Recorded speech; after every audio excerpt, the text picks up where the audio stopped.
everyone, and welcome back to my channel. I am Jessica and this is A Fields Full House. So I am currently pregnant with our 10th baby. That still seems so hard for me to believe. And I am 10 weeks pregnant. So I am very much in the first trimester and still feeling rather crummy. So I have obviously been through this a few times and I have learned a few tips and tricks that have helped me to be able to endure the first trimester. So I thought that I would pass along what I have learned to you all in hopes that it helps you if you are expecting as well, or when you become expecting. Okay, so the first thing to remember is it's completely normal to feel terrible during the first trimester. It's actually a really good sign of a healthy pregnancy. And that's one of the things that I tell myself whenever I'm feeling very sick is it's a good sign that it's a healthy pregnancy, because it's easy to get, overcome with fear and worry, especially during the first trimester. So another thing is what a woman's body goes through in one day of being pregnant is equivalent to running a marathon. Okay, let that sink in for a minute. Somebody told me and my husband that whenever I was pregnant with our first baby, and I am so glad that they did. Because honestly, with each baby, and whenever I'm feeling bad or tired and I get overwhelmed with how I'm feeling and kind of tired of how I'm feeling, that's one of the things that my husband always reminds me of. Remember, you're running a marathon. And it really does help, like when you think about that, because it's a lot what your body does. So the next thing is it is important to rest. It is okay to rest. Like, I think as a mom and as a wife, we feel like we obviously have to conquer the world every single day. At least I do. I'm a busybody. I always have a never-ending list, and I got a lot of stuff that I gotta get accomplished. Nothing's getting accomplished right now, but that's okay, because taking care of myself in turn is taking care of the new baby, and that is exactly what I need to do. It's okay if laundry sits in a basket. It's okay that there's dishes in the sink. It's okay that there's smudges, on the walls and the floors. It's okay. It won't be like this forever. And in the grand scheme of things, this period of time is very short. Okay, one of the hard lessons that I have learned is to not let my stomach get empty. So I tend to feel very sick and very nauseous, and I don't want to eat because I feel very sick and very nauseous. But if I don't eat, that feeling ends up getting worse. So I have to make myself. And whether it be crackers, a big thing that I run to is peanut butter toast, because that just helps. Meat usually completely just grosses me out during my first trimester, and peanut butter gives me that little bit of protein that I need that helps. And that's one thing to remember, is to avoid all the sugary things that maybe sound better at the time, because your body really needs the protein, not the sugar, because otherwise you'll blood sugar will spike and then you'll just end up feeling worse. You'll feel better, quicker, but then your blood sugar spikes and then you feel terrible worse later. Does that make sense? Anyway, so just remember that protein is so important when you're pregnant. Okay, so I said eat frequently protein. So if you're feeling really nauseous and you can't stomach anything, try smoothies. Smoothies have been very helpful for me in the past. I actually haven't really needed them this pregnancy, but it's something that typically is sweet, but if you add some protein powder, it just can help if you can't stomach food.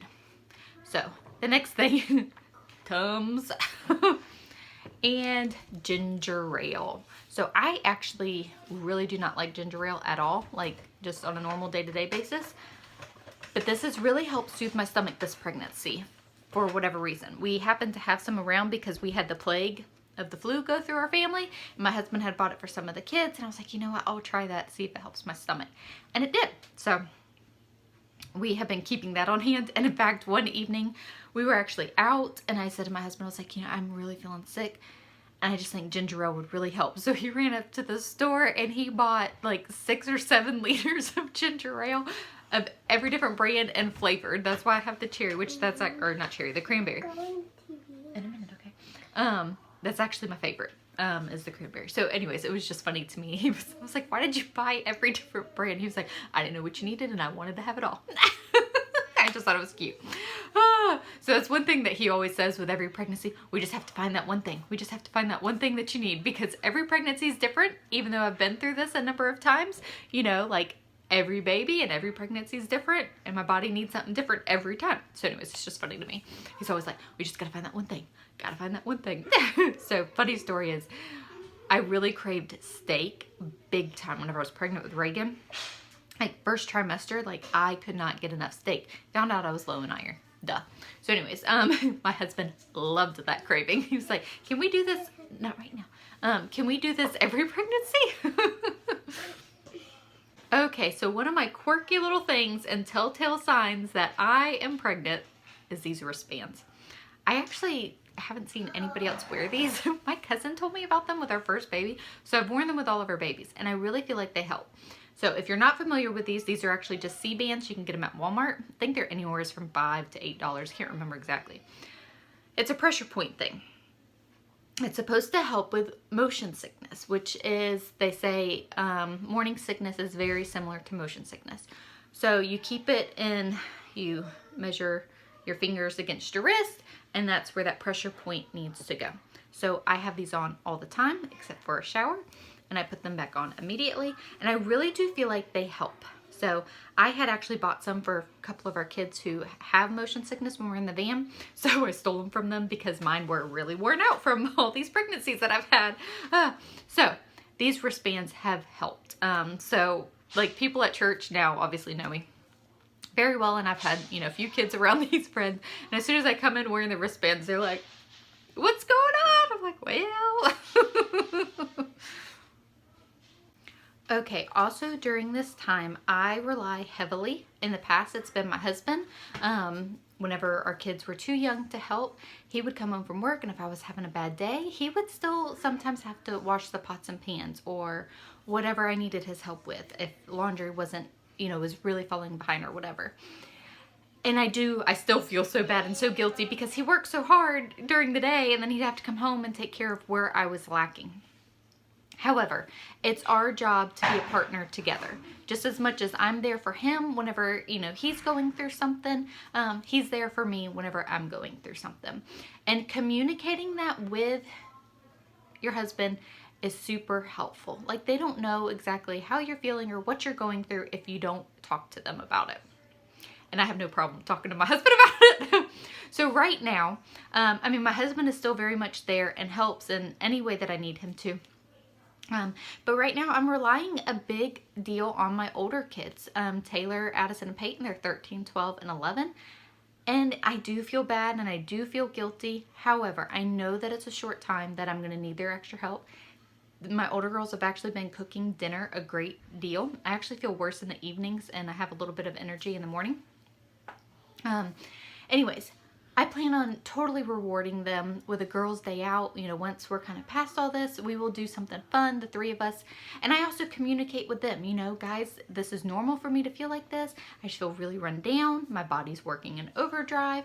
And they understand because I'm explaining that to them.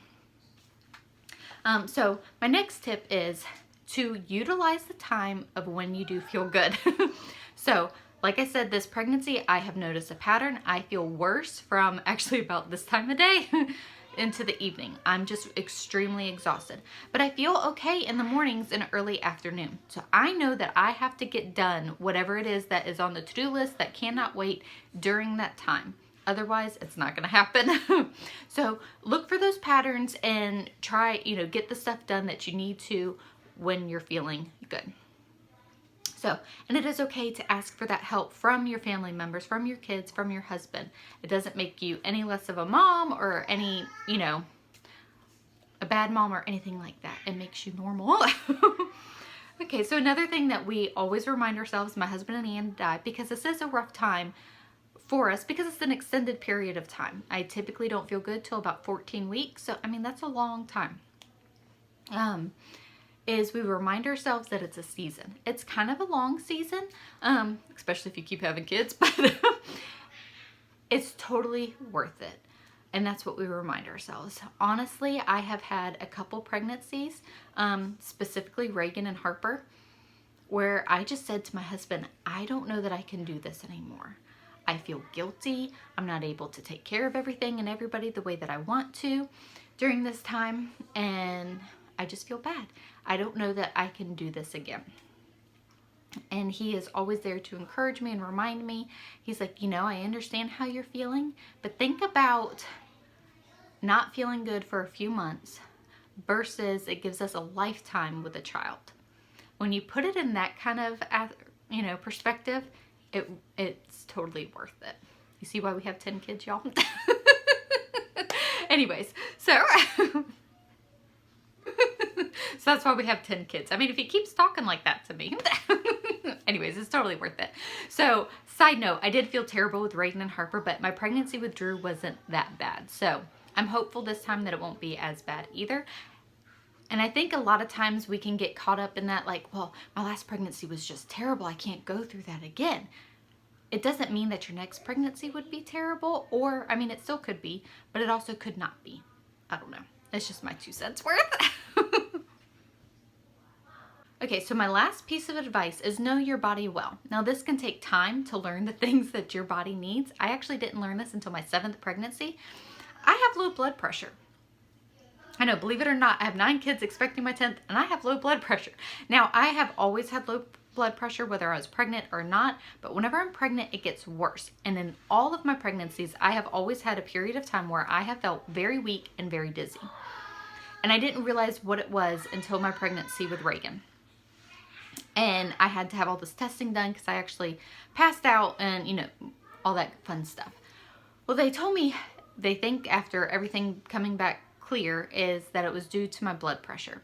So to increase my sodium intake. So one of the things that I do to increase my sodium is I will eat pickles or drink Gatorade because it's something quick and easy that I can grab and do, and both of those are very high in sodium.